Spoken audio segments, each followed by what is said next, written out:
So ito na, nabutasan na, kumpleto na oh. Tataniman na lang natin to.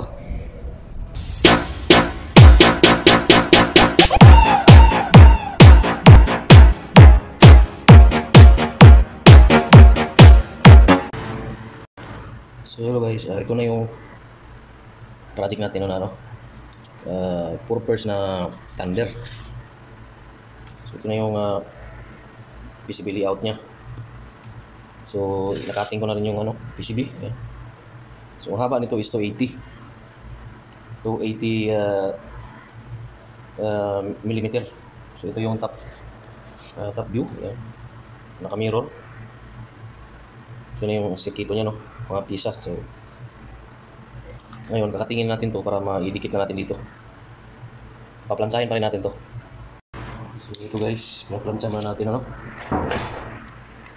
Medyo mahirap pag nakaroon tayo ng hawak ng cellphone. So tatapusin na natin to. So natanggal na to ang gatong excess nga papel. May konting tuklap lang dito.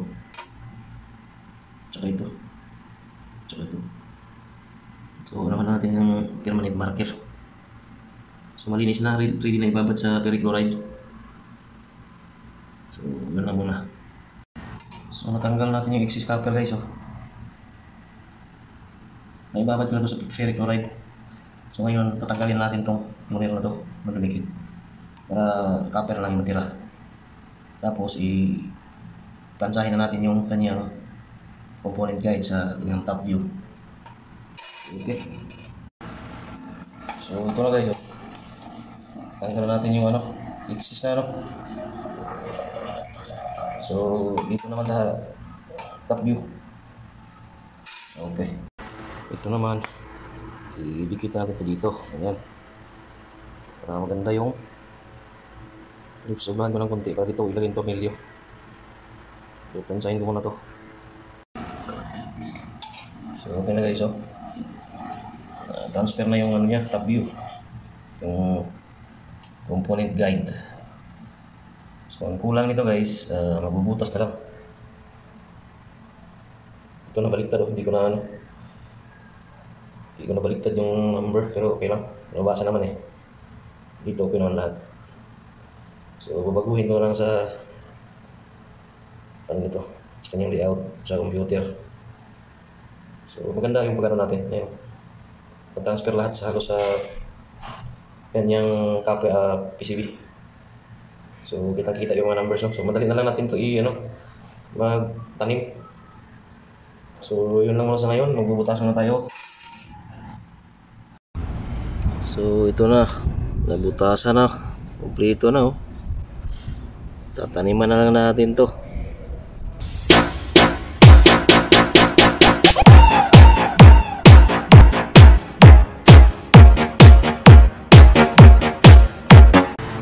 So ngayon guys, dahil umaga na, so magbubutas na tayo nito.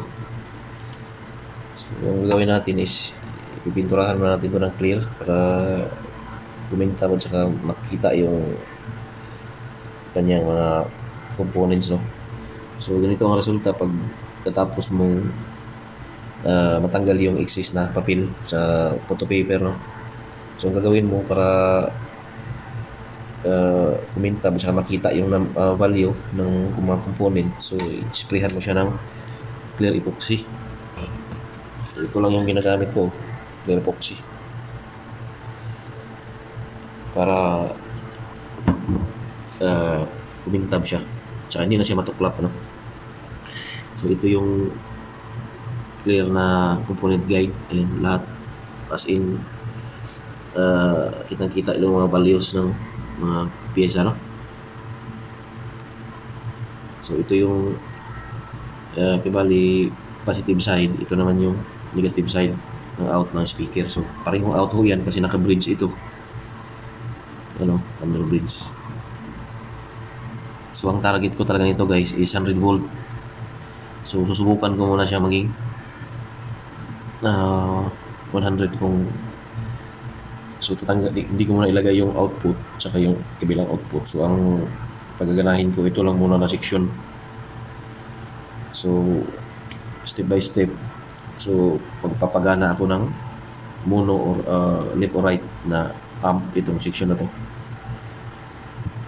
para masiting natin. Pag okay na, so i-connect natin itong bridge para malaman natin kung pantay ba yung kanyang, symmetrical ba yung kanyang out, no? Dapat kung supply mo is 100 volt single supply, so dapat makasukat ka dito ng 50 volt. So ganun din dito sa kabila, 50 volt din dapat. So mag-adjust tayo nitong isang diode para makuha natin yung target natin ng 1.8 volt na kanyang base to base, yung bias niya, no, sa kanyang dito. So ito, ibalik natin yung original na 390 kasi nagtaas tayo ng supply, so dapat ibaba din natin to para stable lang siyang 700.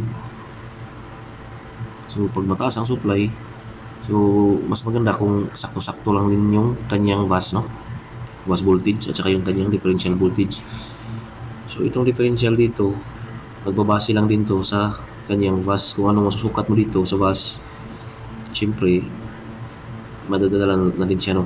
So pantay siya or mag-adjust ka ng konti. Itong 2K, pwede mo siya gawing 1.8 or 1.5. So para pantay din yung kalalabasan dito, kasi pag tabingi na tong dalawa na to, so pagpasok niya rito, tabingi din talaga yung supply, kaya unbalance yung kanyang out. So minsan nga sinasabi ko 27 volt or kung 100, so minsan dito 47, dito 53, ganun ang mangyayari. So minsan tabingi talaga. So dito adjust lang natin tong 4.7, no. So iangat natin ito ng mga 5.6 or 6.8. Yun lang ang gagalawin natin sa tingin ko. So bago pagganahin to, dito ulit. So itong section lang na to para makuha natin yung calibration ng 100 volt. Okay, magkakape muna tayo kasi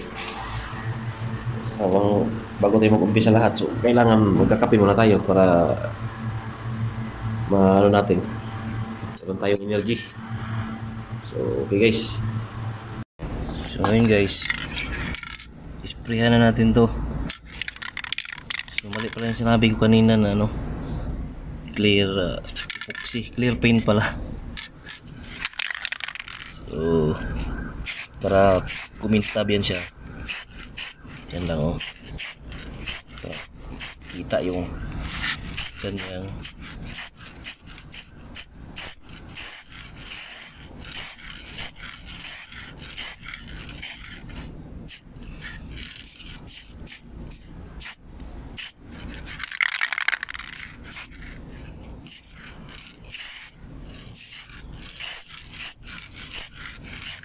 yan.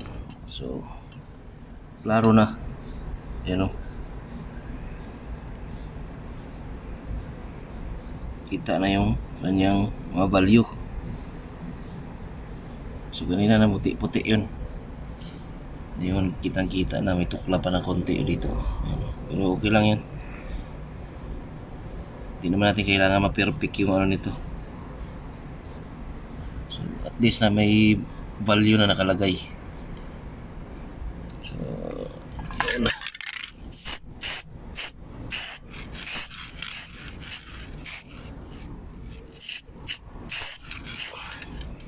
Dandahan lang para hindi siya tutulo. So dapat hindi makapal, kasi pag makapal, pag may masunog na piyesa, sunog din siya. Kaya tama lang na ganyan. So mamaya ulit guys, para mabutasan natin. Pag matuyo to, pwede natin butasan. Ang purpose ko lang nito na displayan ko, kasi pag magbutas tayo, hindi siya matatanggal, matutuklap kasi yan pag baliktarin natin tapos magbubutas tayo. So ganun yun. So ito na, nabutasan na, kompleto na. Tataniman na lang natin to.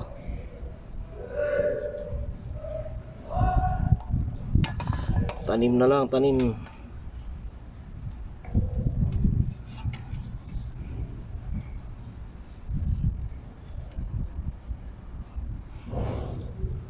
Kinis ba, makinis.